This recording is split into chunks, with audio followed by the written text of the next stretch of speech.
Coming up on Theater Talk. There's this naive idea that, you know, every time you go to see a new play by a playwright, you know, you're a tabula rasa. You know, you have no opinion. You've never seen another piece of its work. The truth is, if anything, you're going in looking for reasons to change your mind. Theater Talk is made possible in part by the CUNY TV Foundation.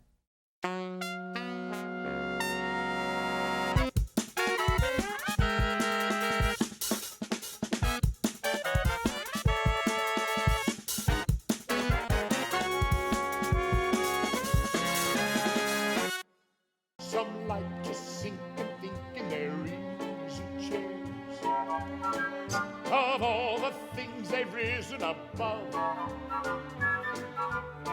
Some like to be profound by reading Proust and Pound. Me like to live, me like to laugh, me like to love.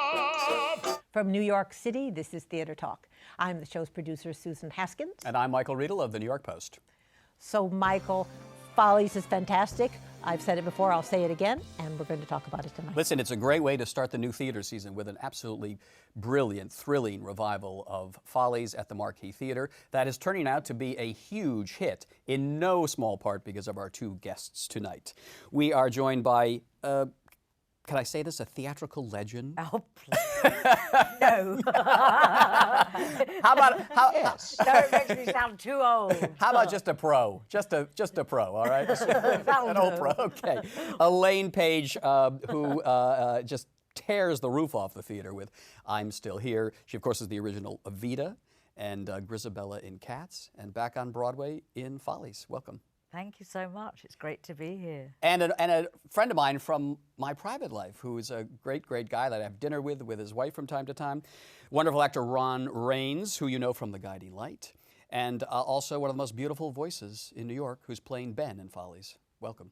Thank you, Michael. Glad to be here. All right, so guys, when did you get a sense that for the first time in the history of Follies, a show that sort of is a cult show, but that has never actually caught on with mainstream audience, that this was going to be different, that something about this show is working now that it's never worked that way before? It's a difficult one to answer that, really, isn't it? It sort of crept up on us a bit. I didn't really think about it. I don't think I thought of that either. We were just, you know, initially it was going to be a run in Washington. For 3 months. Which we were all excited about. Yes, very excited. It was fantastic fun. We had a wonderful month's rehearsal together. There was no thought of Broadway in your minds when you went down Not to at all. No, not mine. I don't No, think. me neither. I think. No, I just thought, 3 months in Washington, that'd be rather nice to sing this wonderful song in this brilliant musical that I've never seen and didn't really know very well, I have to admit. Really? Well, no, I knew, you know, that several of the songs, but out of context, of course. I had never ever seen a production of Follies, and it wasn't until I was asked if I might like to do this that I, you know, got the script and read it and sort of got to grips with it at all. Was it landing with the audience in Washington, D.C., where the people Very getting much it with the the troubled marriages, the regrets and all that? Well, I think a lot of the fanatics and huge fans of Follies came to Washington, not expecting it to come to New York, and they knew they were going to see 41 people on stage and hear Big orchestra. Jonathan Tunick's orchestrations, and so the train down was filled and the audiences were fantastic. Yeah. As they have been here. Yeah, I was struck, though, the other night I went, and it's not a theater full of just showbiz fanatics or Follies fanatics. No. I mean, there are people who, you know, one would think you might see them maybe at Cats or Les Miserables, but hanging now on every word of the drama of the piece. I think, and I don't know, but I think that Follies has reached more of a mainstream. Its stories and its characters aren't so shocking as they were in '71. I think in 1971 we had 3 channels on the TV. We had phones that you punch or rotary. The communication, we didn't have Dr. Phil and all the self-help books. That we didn't have the word dysfunctional family, I don't think, at that time in history.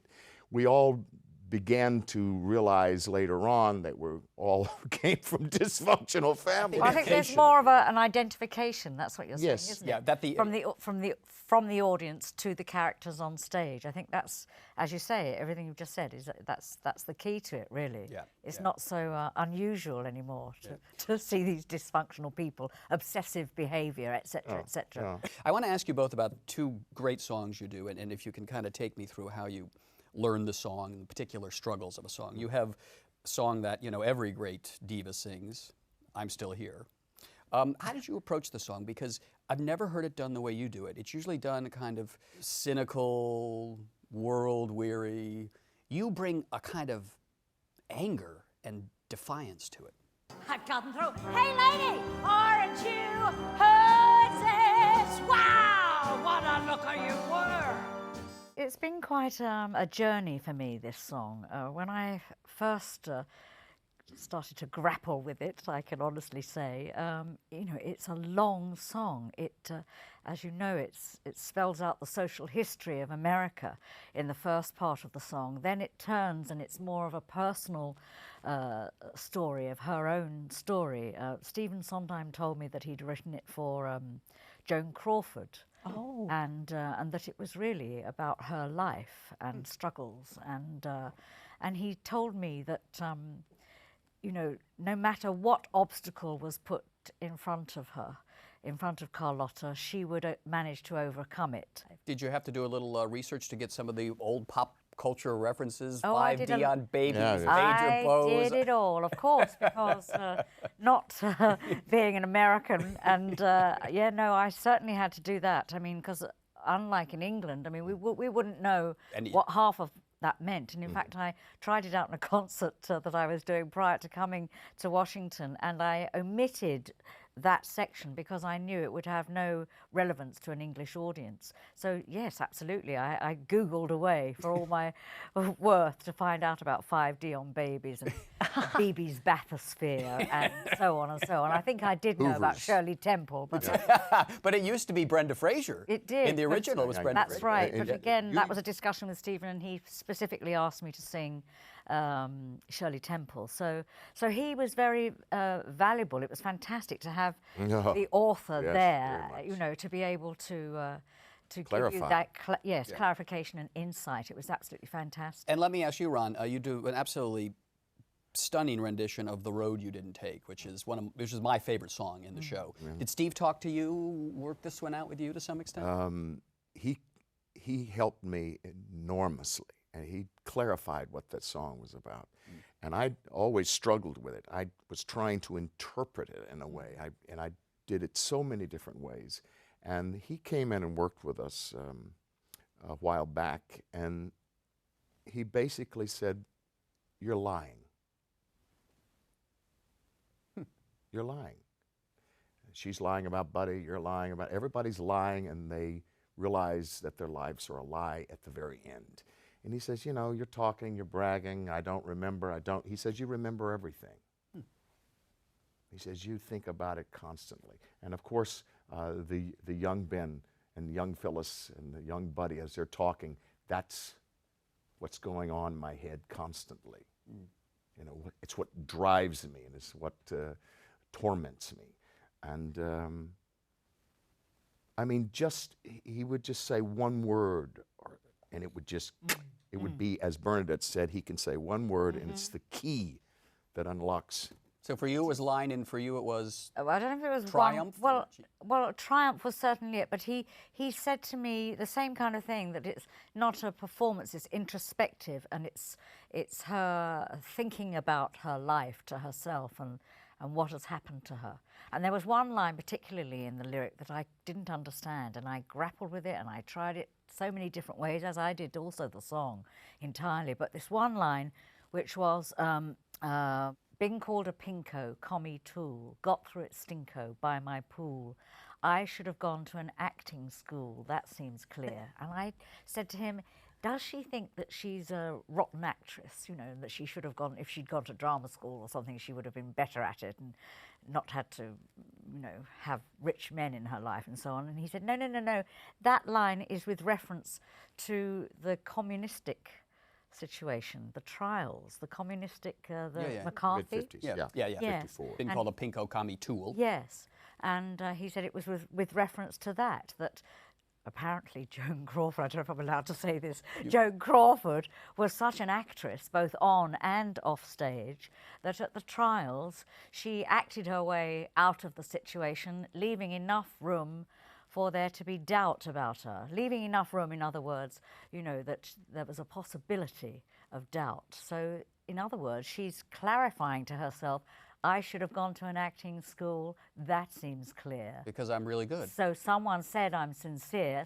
so I'm here. That's why I'm that good. And of course, had I not asked him specifically about that line, I would never have known that.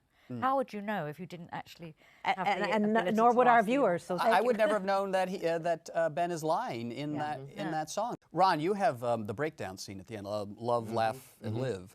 And I watched you the other night, not with the opening night audience, who of course knows the song The Breakdown. And the first thing somebody says, has he forgotten his lines? It's so real that they don't quite know what's going on. Good. Brilliant. You get that sense of dislocation in the audience when you do that? I don't get a sense. I mean, I'm always glad to hear that because that means I'm doing my work. But no, it's a real payoff for me as and Ben to really be able to go there from being so controlled. I know you talked to John McMartin, who did it originally, and he said whatever problems you have with it, you'll figure out, indicating that there will be problems. We're all we're always figuring them out, aren't we? We've all got it's a aches and challenge. pains somewhere, you know. It's a challenge. Is it challenging. Yeah. Is it exhausting? I mean, what do you? Yes. In your In a good way, in a fulfilled in a way. fulfilling way, We yeah. had Elaine Stritch on this show once, and she quoted Ethel Merman, who told her, if you want to be the star of a Broadway show, you have to live like a bleeping nun. That's it. That's about it, really. Well, you know, everybody, and we talk about it. A lot of our friends say, "Oh, we're coming to town. We're going to see you Thursday night. Will you have a drink afterwards?" I say, you will have a drink afterwards. I won't. I mean, I go home. Yeah. You know, Well- we all pretty much live the lives of monks and nuns. I think that's the case in the theatre. That's the life. It's always been that way, and with, you know, it's never going to change, is it? I mean, that's There are that's these what little we windows. love. There are those little windows that you find. Oh, I can Yes. go out to dinner there, and You have to organise yeah, yourself, it's don't you? and you're not the for sure where treats, the little lines treats are. Now and again. But boy, it's nice to be in a hit. The isn't real it? Oh, treat it's is, great, I was going to yeah. say that, the real treat is to be in a hit. Absolutely, and it is. Fantastic. All right, Follies at the Marquis, a brilliant, brilliant revival. I think it's going to be with us for quite a while. Thank you very much, Elaine Paige, who plays Carlotta and brings the house down with I'm Still Here, and our friend Ron Rains, who is absolutely brilliant in The Road You Didn't Take. Oh, thank you, Mike. Thank you both very much. Thank you. Thank you so much for this little treat. Yeah. We happen to adore each other. I can tell. But she's fun. Black sable one day, next day it goes into hawk, but I'm here. Top billing Monday, Tuesday you're touring in stock, but I'm here. Charles Isherwood, the drama critic for the New York Times, has broken new ground for critics, I believe, recently in the New York Times after panning a play by the poor little playwright Adam Rapp, a playwright that Charles has hacked to death for years. Charles announced that he was no longer going to review Adam Rapp's plays. He doesn't like the plays. He's taken himself out of reviewing them. Charles, pretty bold step for a critic. Why did you do that? Well, I didn't think it was all that bold, to be honest. After 10 years of reviewing his plays, savagely as you would have it, fairly as I would have it, I thought that at this point we should give someone else a chance to assess his work for the Times. I mean, it's fairly clear at this point that we don't see eye to eye on what a dramatically viable play is, and we have a lot of great critics at the Times. And I really felt, I mean, I've been attacked for, as you say, you know, being quite vicious toward him, but this was actually, I thought, sort of a generous thing to do. Basically, say, I've ruined your career, but I'm done. I'm not going to do it again. I've ruined your career Well, enough. his career's hardly ruined. Yeah. Yeah, no, that's the thing. He's produced so often. He writes so many plays that I felt that it would be good to have somebody else weigh in on his work at the Times. Have you heard from Adam Rapp since I have not. since this blog posting came out? No. But Charles, you're one of the two most prominent critics at the New York Times, and Adam Rapp, a Pulitzer Prize nominee, has certainly earned the right to be covered by one of the main critics at the Times. In terms of the caste system of the theater, is it really kosher for you, such a prominent critic, to slough him off and say, well, I won't cover him anymore? Well, here's the thing. I mean, you can draw your own conclusions about why Ben does not review Adam Rapp's plays. You know, since I've been there, he has not. And that's not your call? No, it's not. You know, I don't have necessarily choice about what I cover to a certain degree. But in this case, I really felt that since I'd been, you know, unfavorably reviewing his plays for so many years, it was becoming almost a strange pathology. I thought, like, you know, this is really unfair to him. And in a way, it's, you know, unfair to readers who maybe want to have another perspective on this guy's plays. So I'm hoping, and we have good critics. I mean, yes, you know, there's me and Ben on staff, but we have a lot of talented writers who write reviews for us. Oh, absolutely, absolutely. Yeah, it's just that you have the status. Susan's point is well taken. If you and Ben, you know, the two most powerful drama critics in America, I've decided that this guy is no good, we're not even going to bother, isn't that even more insulting? Well, no, I don't think so, honestly. I feel like, well, for one thing, I feel like he's a singular case because he writes so many plays. But I don't think, you know, I didn't mean to make this giant statement that, you know, he is beneath my, you know, my notice. I'm going to see his plays. I will continue to see his plays. I'm convinced, in fact, that now that I've said I'm not going to review his plays, he will write a great one, and I'll have to, you know. And you'll have missed it. Well, you know what, I can write about it. You know what I mean? I can write an arts and leisure piece. I don't say I'm never going to write about him again, or, you know, who knows down the line. But I feel like right now, considering that other critics are enthusiastic about his work, and I'm most definitely not, I felt like, you know, maybe next time it's time to give him a chance with another writer. And what's the decision made by your editor? Do they support you in your decision not to review Adam Rapp anymore? Well, I mean, you know, we're going to talk about it, but, you know, my feeling is that I've made this decision, and you're going to have to put a gun to my head. Or poor old Adam Rapp's. Yeah, no, you know, I think they were very, they were happy about, well, they were certainly happy about the piece. I got some good feedback from people at times, and they were, you know, happy about the many mean things people said about it too, I'm sure. Yes, and with the response to the piece, what did people say who objected to this? Well, there were all sorts of things. I mean, very often when you look at those comments, you realize that people aren't necessarily responding to what you specifically wrote, but to their general, they have an animosity toward you about some review you've written. I mean, I got a lot of, you hate all young playwrights, you're trying to destroy the theater, or you only like Sarah Rule, and, you know, blah, blah, blah. And the fact is, if you look at the new playwrights I've been enthusiastic about over the past 10 years, they're not all the same. I mean, Tracy Letts does not write the same kind of play as Sarah Rule, or Annie Baker, or Will Eno. I mean, Your favorite, Tom Paine. well, a lot of these, yeah, I mean, there you go. There you go. You know, I think I have fairly Somebody said to Catholic me- taste, contrary to what people would, you know, these people seem to think. Somebody said to me the other day, you give it to him for Tom Paine. No, You have to You say know that what? You can't win. You write bad reviews, people attack you. You write good reviews, people attack you. That's what it means to be a critic. The geese will cackle, and then they stop cackling. Speaking of geese, the motif of Dreams of Flying, Dreams of Falling. We have to give a little context here about Tom Paine. Tom Paine was an early play that you reviewed when you first started at the Times by Will Eno, and you gave it an over-the-top rave and really made that guy's career. But it was one of those very strange plays that people went to sort of scratching their heads thinking, what has Charles Isherwood sent me to? Well, I mean, it's a play that is not going to speak to everyone, but the same thing with Adam Rapp. That's why I feel like it's time for me to maybe step What aside. is it about Adam Rapp's sensibility that bothers you?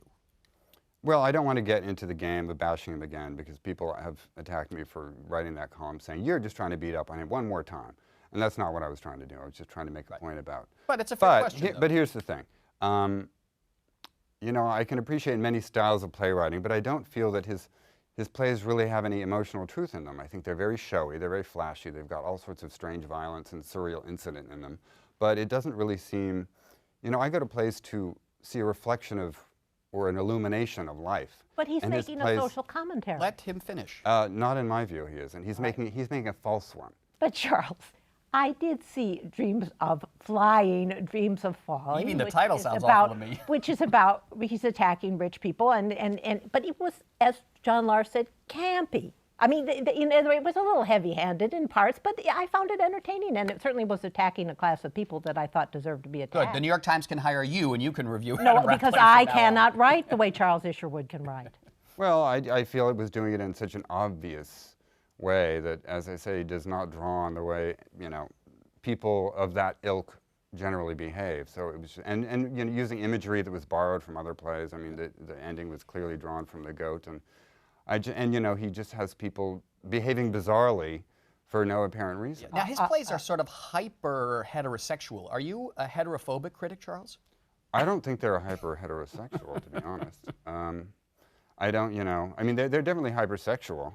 But the truth is, I've probably seen more naked men in Adam Rapp plays over the past 10 years. So by your theory, Michael, I really should be a big fan.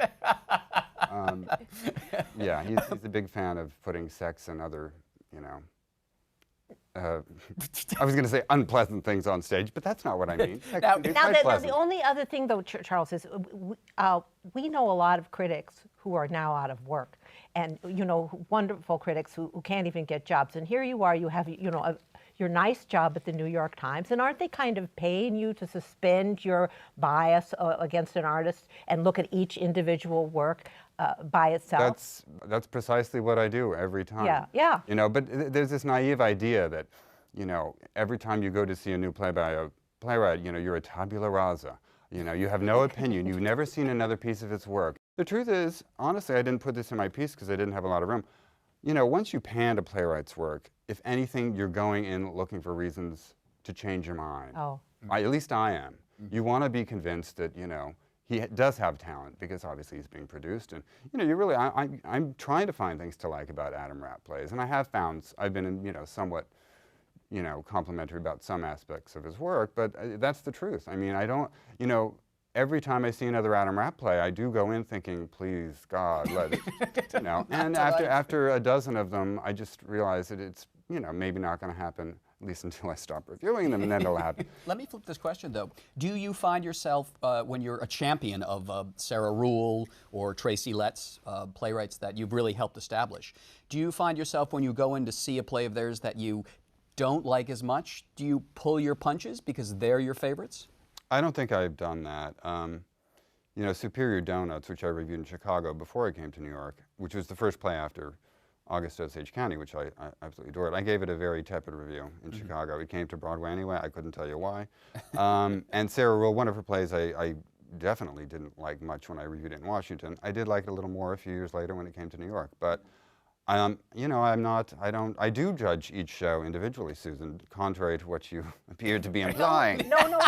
But I'm only drawing from what you said in your article. But I did think, well, but all these people who are unemployed critics are thinking, oh God, I wish I had to go to 5 more, you know, Adam Rapp plays this year, and you know, was allowed to have that responsibility.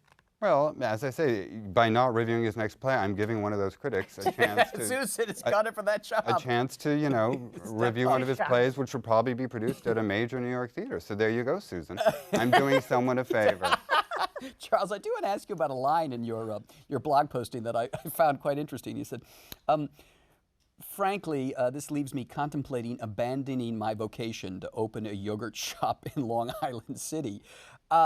Are you saying that maybe just as a theater critic, you've overstayed your welcome and it's time to do something else? Not just Adam Rapp, but you know, you've been a critic for so long, it's time to move on and, I don't know, cover the war in Afghanistan? No, Michael, that was what's called a joke. And you know, you risk humor at your peril in these kind of things, especially on a blog post. And of course, a lot of people did take me seriously. There was actually one reader created an actual blog post, Charles Isherwood's yogurt shop, with lovely photos of delicious-looking yogurt and quotes from my reviews. I couldn't quite figure out what the connection was. But that's just one of the larger sense. Eric Bentley once said that you really should only be a drama critic for 5 years, and then you should move on and to do other things. Is there some truth to that? I'm running a little late. You know, I think it actually depends. Eric Bentley wrote, you know, reviews for many, many more years than 5 years. Yeah, it was 5 years at Like 90. At the New Republic, and then he stopped being playwright. Well, and that's Frank fine. Rich eventually hung it up. Well, he did it for 13 years. I mean, I think every critic does have a lifespan. I'm hoping mine extends. Well, you know, I'm still enjoying it. I mean, you know, people will jump to the conclusion that I'm just so disgusted. You can't stand. But the fact is that Adam Rapp is such a singular case. He writes 5. He has a very strong voice, and he writes, well, he doesn't write 5 plays a year, but he wrote 5 plays this year that I had to review. So it has nothing to do with how I feel about, in fact, I just saw a fantastic play last night that I would love to talk about. Which was? Sons of the Prophet. Oh, by? Is by Stephen Karam, which was one of those things, it reminds you how much you love theater. So, it's absolutely untrue that I'm completely jaded and cynical and want to open a yogurt shop. Although if anyone's got some capital. The way newspapers are going, Charles, I may dish the yogurt out with you. All right, we just got to wrap it up, but very quickly, Charles, in addition to Adam Rapp, want to give us a couple of other playwrights that you hope never to have to review again? I most certainly do not, Michael. I've already been, raked over the coals. And as I say, it's a case that he writes so much that, Yeah, exactly.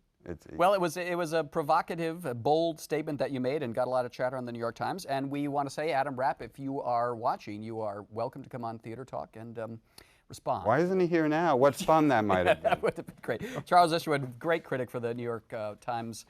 Thanks a lot for being our guest tonight on Theater Talk. Thank you. Susan, you were really a piece of work. You can sign up for viewer updates at theatertalk.org. Or you can Twitter us.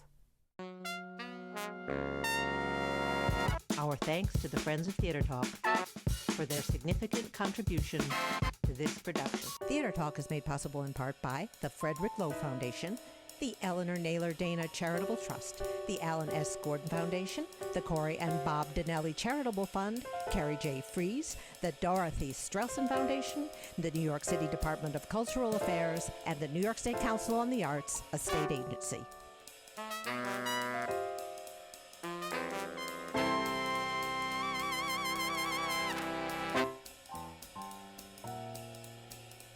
We welcome your questions or comments for Theater Talk. Thank you and good night.